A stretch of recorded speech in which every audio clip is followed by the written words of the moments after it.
Le vent d'octobre fouettait les ruelles étroites de Barcelone comme un amant jaloux, portant avec lui l'odeur âcre des châtaignes grillées et des masques en papier mâché.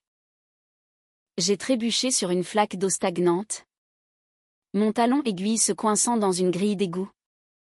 Et c'est là, dans ce déséquilibre absurde, que nos lèvres se sont effleurées pour la première fois un baiser volé. Urgent. Comme si le monde entier conspirait pour nous arracher l'un à l'autre avant même que nous ayons pu nous dire nos noms. Ne pars pas, avait-elle murmuré d'une voix rauque, imprégnée de l'accent catalan qui roulait comme les vagues de la Méditerranée. Mais déjà, la foule d'Halloween l'emportait, son masque de fantôme blanc flottant derrière elle comme un voile de deuil. Et moi, Camille, figée sur le pavé glissant de la Rambla. Je sentais encore le goût du vin rouge sur ma langue, mêlé à la certitude lancinante que cette nuit marquerait à jamais la fracture de mon cœur. Les lumières des lanternes oranges dansaient sur les façades gothiques du Barry gothique, transformant les ombres en complices d'un complot invisible. C'était ma première Halloween à Barcelone. Une fuite impulsive d'un Paris étouffant où les souvenirs de mon ex-femme, Élise, me hantaient comme des fantômes bien réels. À 28 ans, j'étais venue ici pour peindre ou du moins. C'est ce que je me disais. Mes toiles restaient vierges dans l'appartement exigu que je louais près de la Sagrada Familia. Et au lieu de cela, je me perdais dans les fêtes masquées, cherchant dans l'anonymat ce que je n'osais plus affronter en pleine lumière, le désir pur, sans chaîne ni promesse brisée. La soirée avait commencé innocemment, au cœur de la Plaza Royale, où les fontaines centenaires crachaient leur eau en rythme avec la musique flamenco qui pulsait des bars. J'avais enfilé une robe noire simple, fluide comme une caresse nocturne, et un masque vénitien orné de plumes noires qui cachait à peine mes yeux verts, fatigués par trop de nuits solitaires. Autour de moi, la foule était un tourbillon de couleurs, des diables rieurs, des sorcières aux lèvres écarlates, des squelettes cliquetants qui dansaient la sardane au son d'une guitare gitane. L'air vibrait d'une énergie païenne, un mélange enivrant de catholicisme refoulé et de paganisme méditerranéen, où Halloween se fondait avec la Toussaint en un rituel hybride, sensuel et mélancolique. J'avais bu trop de sangria. Ce breuvage rouge et épicé qui monte à la tête comme un aveu refoulé.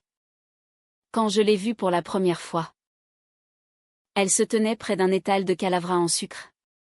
Ces crânes mexicains des Off the Dead que les Catalans adoptent avec une ferveur ironique.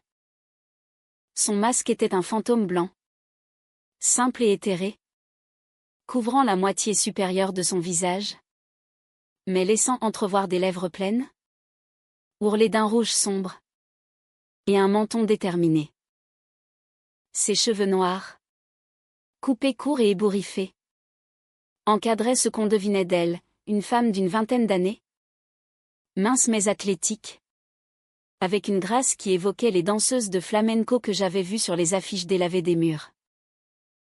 Elle portait une jupe évasée rouge sang, un châle noir jeté négligemment sur les épaules, et des boucles d'oreilles en argent qui tintaient comme des avertissements. Nos regards se sont croisés par-dessus la marée humaine, et il y avait dans ses yeux marron haut, ses yeux, profonds comme les grottes de Montserrat, une invitation muette, un appel au chaos. Elle a tendu une calavra vers moi, un sourire espiègle aux lèvres. Prends une bouchée, étrangère.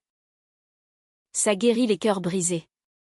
Sa voix était un ronronnement bas, teinté d'un accent qui mélangeait le castillan et le catalan, roulant les airs comme des vagues contre les falaises de la Costa Brava.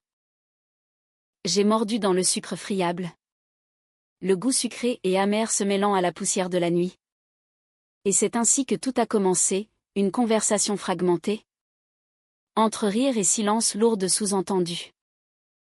Elle s'appelait Clara, m'a-t-elle dit, en ôtant son masque juste assez pour que je voie ses pommettes hautes, sa peau olive hâlée par le soleil barcelonais. 26 ans. Danseuse au titre d'elle lisseux, Spécialisée dans les spectacles fusionnant flamenco et contemporain pour choquer les puristes, avait-elle ajouté avec un clin d'œil. Moi. Je lui ai parlé de Paris. De mes toiles inachevées. De la façon dont la ville lumière m'avait éteinte.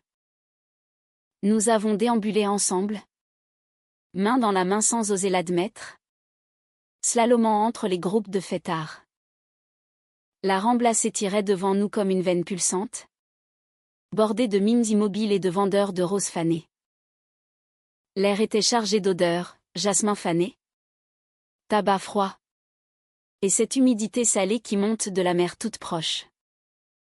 Au fur et à mesure que la nuit avançait, nos paroles se sont faites plus intimes. Plus vulnérables. Elle m'a confié son amour pour les nuits d'Halloween. Ces moments où les masques permettent de révéler ce qu'on cache le jour, à Barcelone. On vit masqué toute l'année. Entre la fierté catalane et les secrets familiaux. Ce soir, je peux être qui je veux. J'ai ri. Mais au fond de moi, un écho douloureux, Élise m'avait quitté un soir d'automne similaire. À Paris. Pour un homme aux promesses plus solides. Et toi? Camille? Qu'est-ce que tu caches derrière tes plumes noires? Ses doigts ont effleuré mon poignet. Un contact électrique qui m'a fait frissonner. J'ai balbutié quelque chose sur la peur de l'abandon. Sur le désir qui ronge comme une flamme intérieure. Nous nous sommes arrêtés dans une ruelle adjacente. Loin du tumulte. Où un vieux lampadaire diffusait une lumière jaunâtre sur les murs lézardés. C'est là que le baiser est arrivé pas volé. En vérité. Mais consenti dans un silence chargé. Elle a relevé son masque. Juste assez. Et ses lèvres ont trouvé les miennes avec une urgence qui m'a coupé le souffle. C'était doux et sauvage à la fois. Un mélange de vin et de larmes contenues. Ses mains dans mes cheveux. Mes doigts agrippant le tissu de sa jupe. Le monde s'est rétréci à ce point de contact. À la chaleur de son corps contre le mien. À la certitude que, pour la première fois depuis des mois, je me sentais vivante. Ne pars pas, ai-je murmuré quand nous nous sommes séparés. Haletante. Mais la foule a surgi comme une vague, l'emportant dans un tourbillon de rires et de cris. Son fantôme blanc a flotté un instant, puis disparu. Je l'ai cherché toute la nuit, courant d'une place à l'autre, interrogeant les ombres. Avez-vous vu une femme en rouge? Avec un masque de fantôme? Les réponses étaient vagues. Amusée, toutes les nuits sont Halloween ici. Ma belle. L'aube s'est levée sur la mer. Grise et impitoyable. Et je suis rentrée seule. Le cœur en lambeaux. Me demandant si ce baiser n'avait été qu'un mirage catalan. Pourtant, dans la solitude de mon appartement, en peignant enfin une toile un fantôme rouge sans sur fond de rambla nocturne, je savais que je la chercherais encore. Clara n'était pas un souvenir, elle était une promesse brisée. Un feu que je ne pouvais éteindre. Les jours suivants ont été une lente agonie de routine feinte. Je sortais peindre les mosaïques de Gaudí. Mais mes yeux scrutaient chaque visage dans la foule des touristes. Le lycée devint mon sanctuaire obsessionnel, je m'asseyais au café en face. Commandant un cortado que je laissais refroidir. Guettant les danseuses qui en sortaient. Graciles et épuisées. Personne ne ressemblait à Clara ou du moins. Pas assez pour que mon cœur bondisse. Une fois. J'ai cru l'apercevoir. Un éclat de cheveux noirs dans la vitrine d'une boutique de la Passec de Gracia. Mais ce n'était qu'une illusion. Un reflet de mon propre désespoir. C'est au marché de la Boqueria. Une semaine plus tard. Que le destin ou le hasard cruel nous a réunis. J'achetais des figues mûres. Leur peau violacée évoquant les bleus de mes nuits sans sommeil. Quand une voix familière a tranché l'air saturé d'épices. Camille? La Parisienne aux plumes noires? Elle était là. Sans masque cette fois. Son visage nu révélant des cernes légers sous ses yeux marrons. Comme si elle aussi avait mal dormi. Clara portait un simple jean et un pull ample. Mais sa posture épaule droite, hanche légèrement cambrée trahissait la danseuse en elle. Nous nous sommes embrassés sur les joues. Un geste européen formel qui masquait à peine la tension électrique entre nous. Je t'ai cherché partout, ai-je avoué. Les mots se bousculant comme une confession. Elle a ri. Un son cristallin qui a fait fondre la glace en moi. Et moi? Je me suis cachée. Halloween m'a rendue imprudente. Nous avons marché ensemble jusqu'à un banc sur la Plaza de Catalunya, où les pigeons picoraient les miettes des touristes. Elle m'a parlé de sa vie, élevée dans un quartier ouvrier de Gracia. Fille d'un père pêcheur mort trop tôt et d'une mère couturière qui rêvait de Paris sans jamais y aller. La danse était son échappatoire, mais aussi sa prison des contrats précaires, des directeurs tyranniques qui exigeaient la perfection au prix de l'âme. Et toi, Camille? Pourquoi Barcelone? Et pas la Seine? J'ai hésité. Puis tout est sorti, Élise. Notre mariage civil célébré sous la pluie parisienne. Les disputes sur l'argent et les enfants qu'on n'aurait pas. La lettre de rupture glissée sous la porte un matin de novembre. J'ai fui. Comme une lâche. Et toi? Tu m'as trouvé dans cette nuit folle. Clara a pris ma main. Ses doigts chauds entrelacés aux miens. Et pour la première fois, j'ai senti que ce n'était pas de la pitié, mais une empathie profonde, tissée de ses propres cicatrices. Elle avait aimé une fois.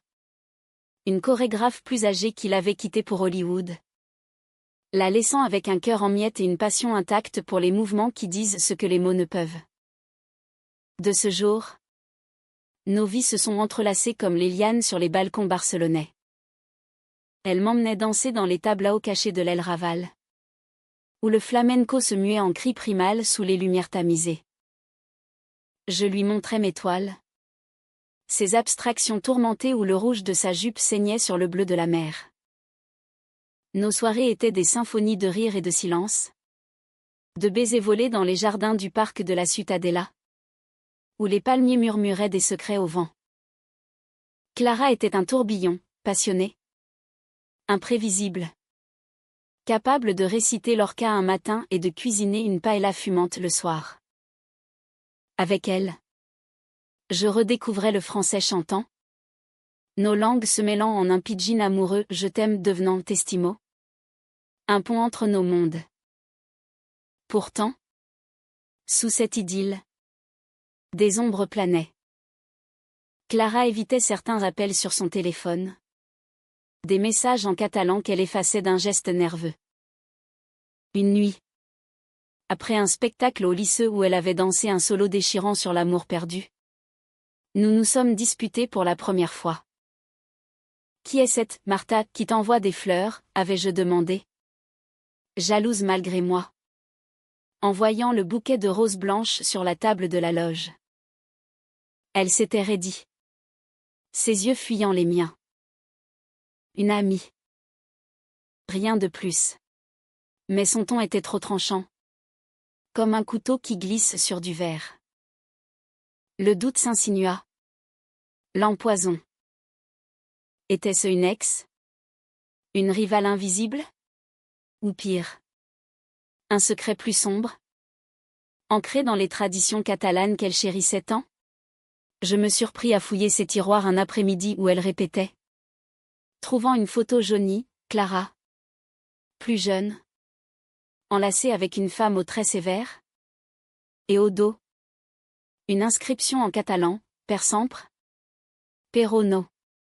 Pour toujours. Mais non. Mon cœur se serra, étais-je condamné à revivre le cycle de la trahison? Les semaines suivantes furent un équilibre précaire sur le fil du rasoir, où l'amour et la suspicion dansaient un tango effréné. Clara semblait plus présente que jamais, elle m'invitait à ses répétitions, où son corps se tordait en arabesques douloureuses sous les yeux impassibles du chorégraphe. Un homme sec comme un olivier centenaire. Regarde-moi. Camille.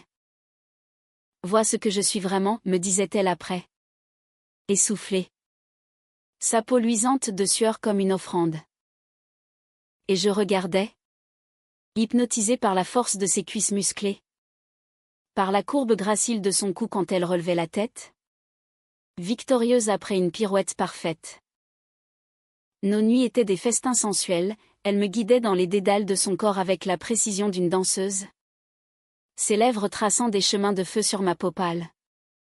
Contrastant avec son olive chaud. Tu es ma Parisienne sauvage, murmurait-elle. Et je me perdais en elle. Oubliant les ombres pour un temps. Mais les fissures s'élargissaient. Un soir de novembre pluvieux. Alors que la tramontane hurlait contre les volets de mon appartement. Elle arriva trempée. Les yeux rougis par des larmes qu'elle nia. C'est rien. Juste la fatigue. Nous nous sommes aimés avec une urgence désespérée sur le tapis usé. Nos corps se heurtant comme des vagues en tempête. Mais même dans l'extase, je sentais une distance.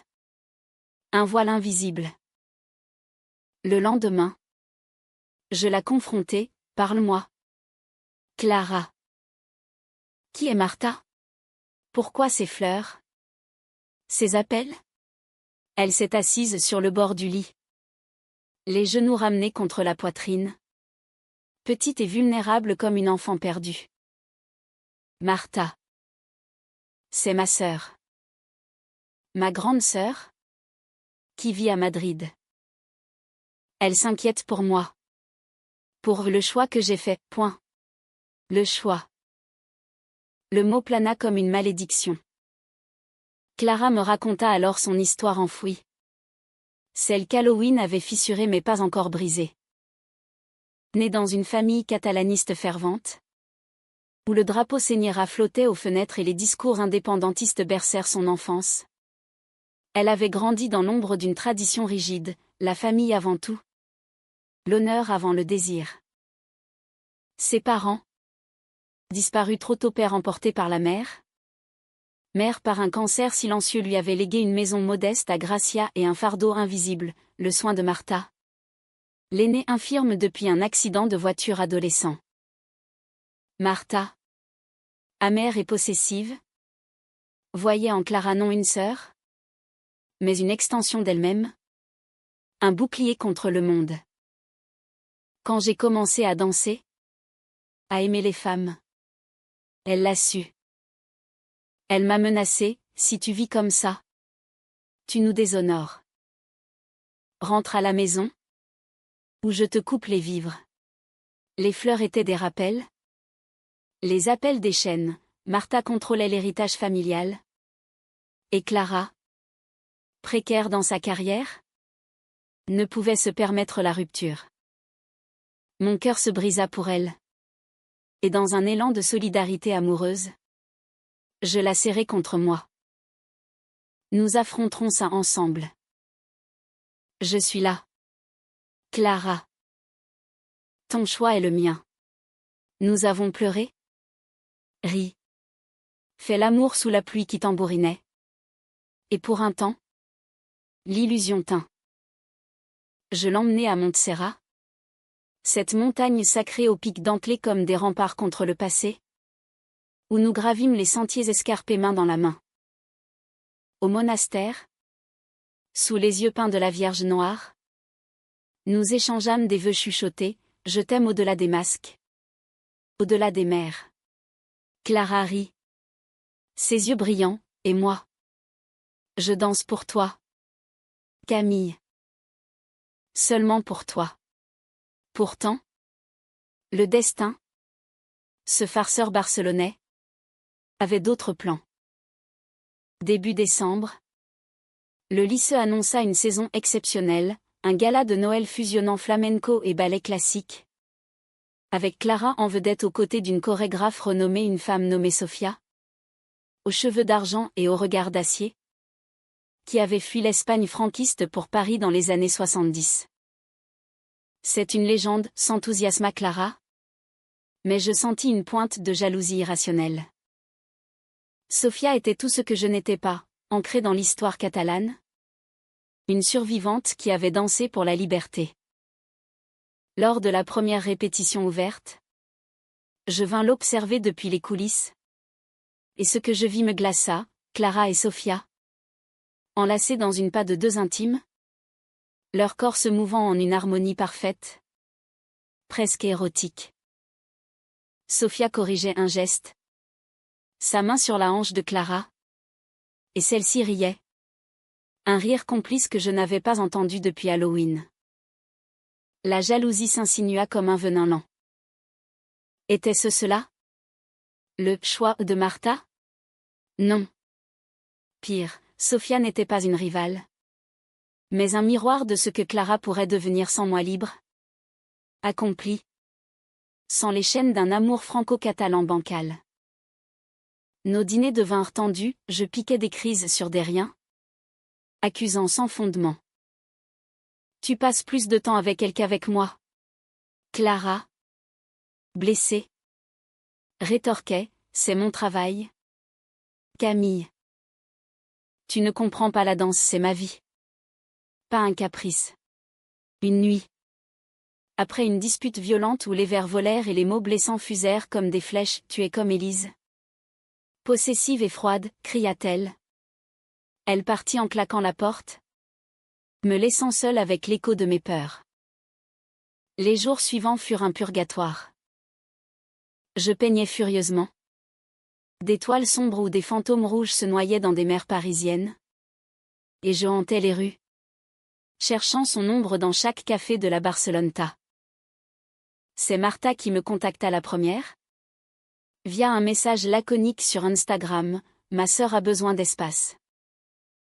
Laisse-la respirer. Ou tu la perdras pour de bon. Son profil montrait une femme d'une quarantaine d'années. En fauteuil roulant. Devant la Sagrada Familia, un symbole de patience infinie. Ou de tourment éternel. Je compris alors la profondeur du conflit. Clara n'était pas seulement déchirée entre amour et famille, elle portait le poids d'une culpabilité atavique. Celle des filles catalanes qui osent rêver au-delà des murs domestiques. Noël approchait. Et avec lui. Le gala au lycée. J'achetai un billet. Déterminée à être là. À applaudir malgré la douleur. La veille. Clara m'appela. Sa voix brisée par les sanglots, viens me voir répéter demain matin. J'ai besoin de toi. Je vins. Le cœur battant. Et la trouver dans la salle vide. Dansant seule sous les projecteurs crus. Son solo était une révélation, un flamenco déconstruit. Où chaque stompe du pied évoquait une chaîne brisée. Chaque tournoiement un appel à la liberté. À la fin. Épuisée. Elle s'effondra dans mes bras. Sofia m'a proposé de partir avec elle à Paris. Pour une tournée. Mais je ne peux pas te laisser. Pas toi.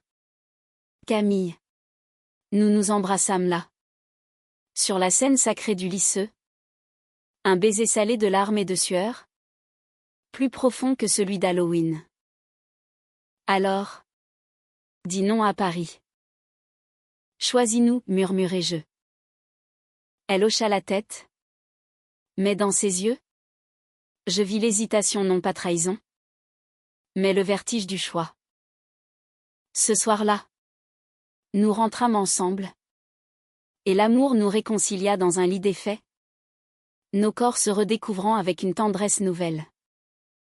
Pourtant, au matin, un texto de Sofia illumina son téléphone. Réfléchis bien. Clara. La danse nous attend. Le doute revint. Plus acéré. Le gala fut un triomphe. La salle, ornée de guirlandes et de masques dorés, bruissait d'un public en tenue de soirée. Clara entra en scène comme une flamme vivante. Sa jupe rouge tourbillonnant autour d'elle.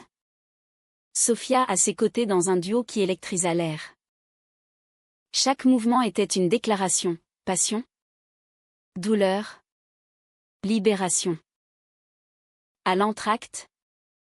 Je la trouvais en loge. Rayonnante mais pâle.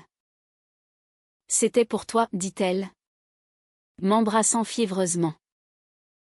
Mais Sophia entra alors. Son regard perçant nous jaugeant. Magnifique. Ma chère. Et toi? La muse parisienne? Son ton était courtois, mais teinté d'une supériorité blessante. Je souris poliment. Mais intérieurement, la jalousie bouillonnait. La seconde partie culmina en un pas de deux déchirant, où Clara et Sophia semblaient fusionner, leurs corps entrelacés dans une étreinte qui mimait l'amour et la séparation. Le public hurla. Ovation sur ovation. Mais pour moi, c'était une torture exquise. À la fin, sous les applaudissements tonitruants, Clara courut vers moi dans les coulisses, son maquillage coulant en traînées noires. C'est fini. Sophia part seule. J'ai choisi. Nous pleurâmes de joie. Mais au fond, je sentais que la danse, cette amante jalouse, avait déjà semé les graines du conflit. Janvier apporta un répit trompeur. Nous voyageâmes à Sitges, cette perle gay-friendly de la côte, où les vagues léchaient des plages de sable fin et où les couples comme nous marchaient main dans la main sans crainte. Là, sous un soleil hivernal pâle, Clara me demanda en mariage non pas avec une bague, mais avec une danse improvisée sur le sable, ses pieds nus traçant des cœurs dans le mouillé. Épouse-moi, Camille. Fais de moi ta catalane éternelle. J'acceptai, le cœur gonflé, et nous scellâmes cela d'un pique-nique de fromage et de cava, riant comme des adolescentes. Mais le retour à Barcelone ramena les ombres. Martha, apprenant notre engagement via un post imprudent sur Instagram, lança l'assaut, des appels incessants, des lettres venimeuses accusant Clara de trahison familiale. Tu abandonnes ta sœur pour une étrangère? Pense à l'héritage. Clara, déchirée, commença à s'éloigner, des répétitions plus longues, des silences plus lourds.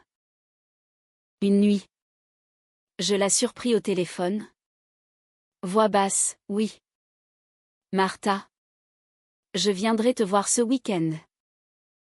Seul. Le mot seul fut un coup de poignard. La confrontation éclata un soir de tempête, alors que la pluie martelait les toits de tuiles rouges. Tu me mens. Tu vas la voir, pourquoi? Pour qu'elle te manipule, hurlai-je.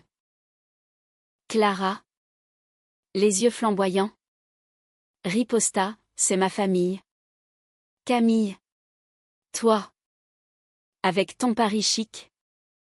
Tu ne comprends pas le sang? L'honneur. Les mots fusèrent comme des lames, je l'accusai de lâcheté. Elle me traita d'égoïste. Dans un geste impulsif, elle attrapa son châle et partit, claquant la porte sur notre amour naissant. Je m'effondrai, sanglotant sur le sol froid, réalisant que la trahison n'était pas la sienne, mais la mienne, celle de ne pas avoir vu la profondeur de ses chaînes. Les jours suivants furent un vide abyssal. Je peignais des toiles noires, des abysses où des fantômes s'embrassaient en vain. Clara ne répondait pas aux messages, et le lycée devint un lieu maudit. C'est Sophia qui vint à moi. Un après-midi gris, dans un café de l'Eixample. Elle est chez Martha, à Madrid. Brisée, mais entière. Son ton était maternel, presque compatissant. Clara est comme le flamenco, feu et cendre. Si tu l'aimes, laisse-la choisir sans pression. Je hochai la tête, mais intérieurement, le désespoir me rongeait. Étais-je condamné à la chercher éternellement? Comme un fantôme d'Halloween? Février s'abattit sur Barcelone comme un linceul de brume, enveloppant la ville dans une mélancolie qui collait à la peau comme l'humidité des ruelles. Sans Clara, les jours se muèrent en un rituel de survie, matinée aérée dans le parc Güell, où les mosaïques de Gaudí semblaient moquer ma solitude de leurs couleurs vives, après-midi à siroter des cafés solos dans les bodegas de l'Elborn, écoutant les conversations en catalan qui me rappelaient sa voix roulante. Mes toiles, autrefois vibrantes, devinrent des monochromes hantés, un masque blanc flottant sur une mer rouge, des lèvres ourlées de solitude. J'écrivis des lettres que je n'envoyais pas. Des confessions en français où je suppliais, reviens, ma danseuse. Sans toi, je suis une toile inachevée. Sofia devint une alliée inattendue. Nous nous rencontrâmes plusieurs fois. D'abord par hasard, puis par dessein, dans un atelier de danse qu'elle dirigeait pour les âmes perdues. Le mouvement guérit ce que les mots brisent, me dit-elle un jour, me guidant dans un pas de deux maladroit avec une autre élève. À 65 ans. Sofia était une force de la nature, corps encore souple malgré les ans, esprit aiguisé par les exils et les amours défendus. Elle me parla de son passé, les nuits franquistes où elle dansait en secret pour des cercles lesbiens clandestins. Les amants fusillés. La fuite vers Paris où elle avait chorégraphié la colère des opprimés. Clara est comme moi à son âge, un feu qui consume tout, y compris soi-même. Mais l'amour vrai n'emprisonne pas, il libère. Ces paroles semèrent en moi une graine de compréhension. Au lieu de haïr Martha, je commençais à la voir comme une prisonnière elle aussi. Clouée dans son fauteuil par un destin cruel, projetant ses peurs sur sa sœur. Un soir, impulsivement, je pris un train pour Madrid. La capitale castillane m'accueillit avec son aridité contrastant la douceur catalane, avenue large, ciel implacable. Un anonymat urbain qui me permit de respirer. J'arrivai chez Martha sans prévenir. L'adresse glanée auprès de Sofia. L'appartement était modeste, dans un quartier ouvrier près de la Puerta del Sol, imprégné d'une odeur de potage et de regret. Martha m'ouvrit la porte en fauteuil. Son visage marqué par la douleur chronique, cheveux grisonnants noués en chignon sévère. Yeux gris comme l'acier de Tolède. Toi, la Française? Son ton était accusateur. Mais lasse. Clara était là. Assise sur un canapé usé. Pâle et amaigrie. Ses cheveux noirs en bataille. Nos regards se croisèrent. Un mélange de surprise et de douleur brute. Camille. Qu'est-ce que tu fais ici, murmura-t-elle, se levant d'un bond. Martha intervint. Voix tranchante, c'est elle. La tentatrice? Celle qui veut te voler à ta famille? La confrontation fut un ouragan.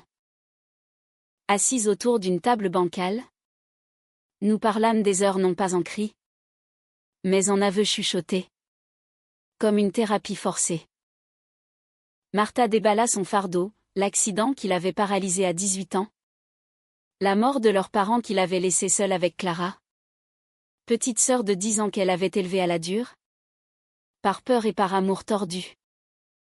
Je ne voulais pas qu'elle souffre comme moi. Les amours comme le tien. Ils finissent en cendres. Regarde-moi, abandonnée par la vie. Clara, larmes aux yeux, prit la main de sa sœur, mais Martha. C'est ma vie. Camille n'est pas un danger, elle est ma lumière. Je parlais à mon tour. De Paris et d'Élise. De la façon dont l'amour m'avait reconstruite ici. En Espagne. Je ne vole pas Clara, je la partage avec toi. Si tu le permets. Quelque chose se brisa cette nuit-là, pas en violence, mais en catharsis. Martha pleura.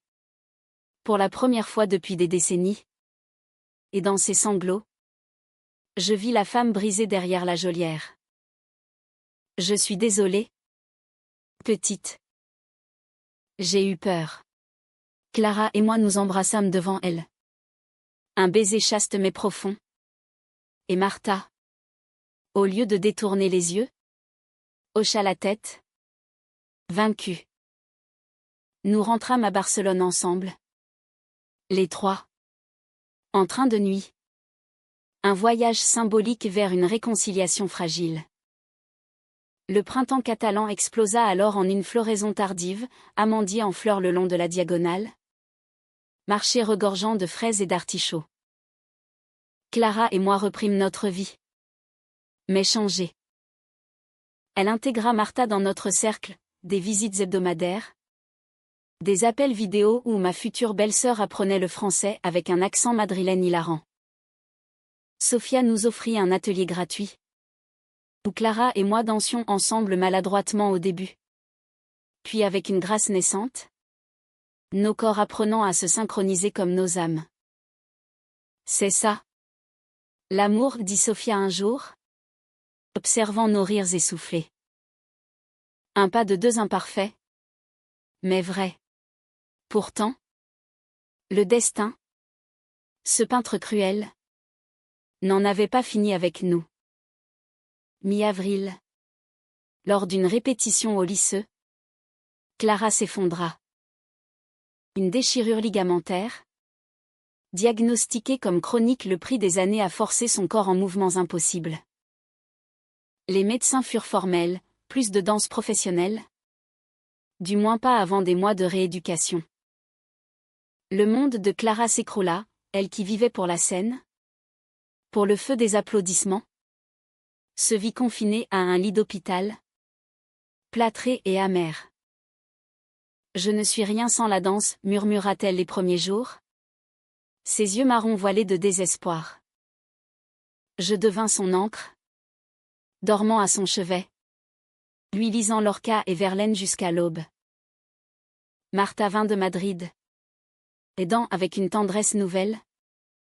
Cuisinant des plats castillans qui emplissaient la chambre d'odeurs réconfortantes. Sofia organisa une collecte pour ses frais médicaux. Rappelant à Clara, la danse n'est pas dans les jambes. Ma chère, elle est dans l'âme. Lentement. Clara guérit non seulement le corps, mais l'esprit. Elle commença à chorégraphier depuis son lit. Esquissant des solos sur papier. Imaginant des spectacles accessibles. Pour les danseuses blessées comme elle. Peut-être que c'est mon vrai chemin, me dit-elle un soir. Alors que la lune baignait la chambre d'une lumière argentée. Enseigner. Créer. Au lieu de performer. Notre amour. Mis à l'épreuve. En sortit plus fort. Plus nuancé. Nous reportâmes le mariage à l'été. Optant pour une cérémonie simple à la plage de la Barceloneta. Avec Martha comme témoin et Sofia comme officieuse. Mais au cœur de cette renaissance, un nouveau conflit émergea, mon propre passé refit surface. Une lettre d'Élise arriva à l'appartement. Postée de Paris, Camille. Je rentre en France. J'ai divorcé. Peux-tu me pardonner? Viens me voir. Les mots me glacèrent, Élise. La trahison originelle revenait comme un fantôme d'Halloween. Je n'en parlais pas à Clara tout de suite. Mais le doute s'insinua.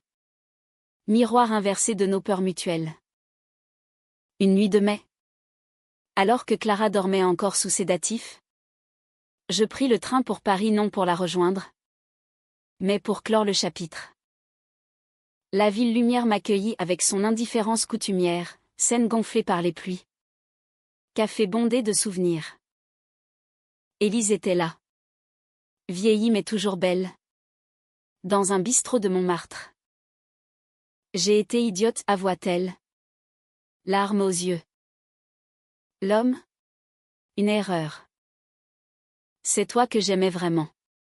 Son baiser. Tenté. Me révulsa, je reculai. La voix ferme, trop tard. Élise. J'ai trouvé ma danse à Barcelone. Je partis sans regret. Le cœur allégé. Réalisant que la trahison n'était plus une chaîne, mais une leçon. De retour, je confiai tout à Clara, allongée sur notre balcon surplombant la mer. Tu as choisi, dit-elle simplement, serrant ma main. Comme moi avec Martha. Ce fut un moment de vérité pure, où nos vulnérabilités se fondirent en force commune. L'été arriva. Torride et lumineux. Et avec lui, notre mariage, une journée de rire et de vagues.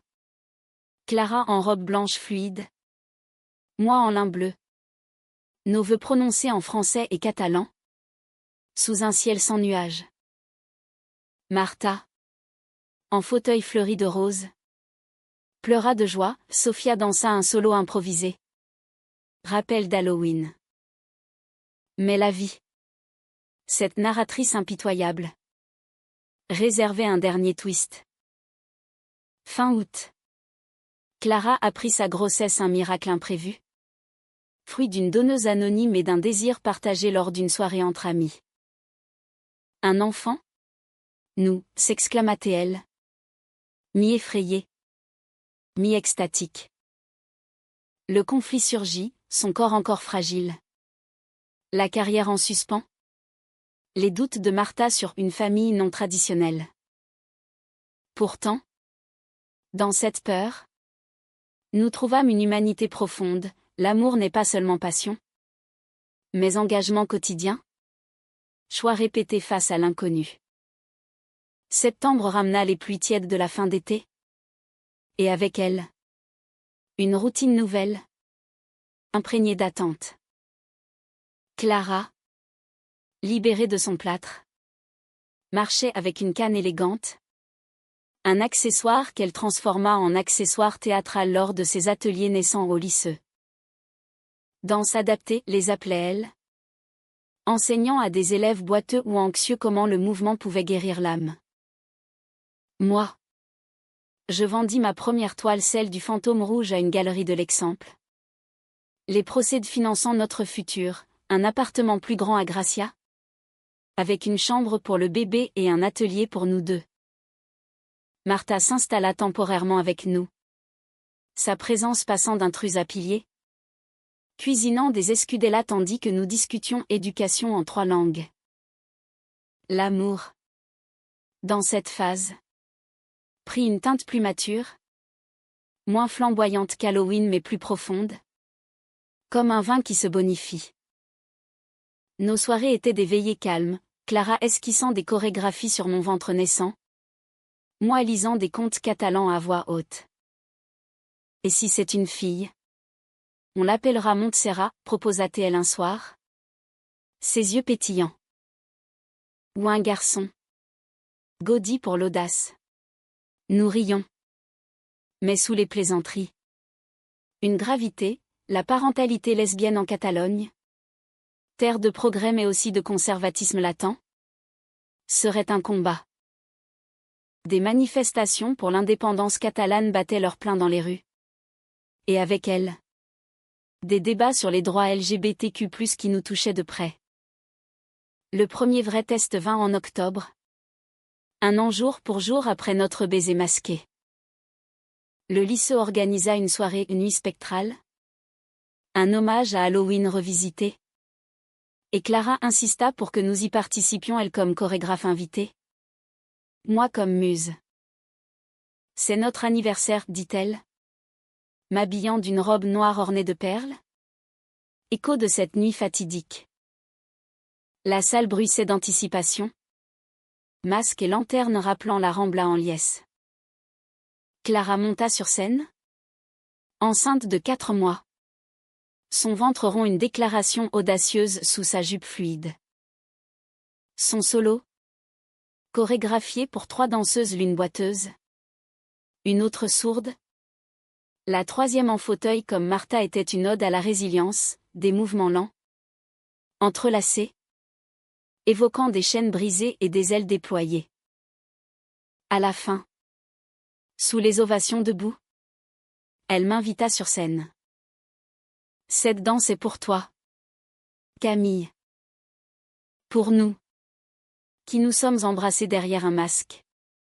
Et qui nous cherchons encore mais ensemble. Le public applaudit. Ignorant notre histoire. Mais pour nous, c'était une catharsis publique. Sophia, dans les coulisses, nous serra dans ses bras ridés, vous êtes mon chef-d'œuvre. Martha, émue aux larmes, murmura, je suis fière. Petite sœur. Pourtant, le climax de notre drame surgit inopiné, comme un orage méditerranéen. Fin novembre. Lors d'une échographie de routine, le médecin fronça les sourcils, il y a un risque. Mesdames. Le placenta est bas, repos absolu pour madame.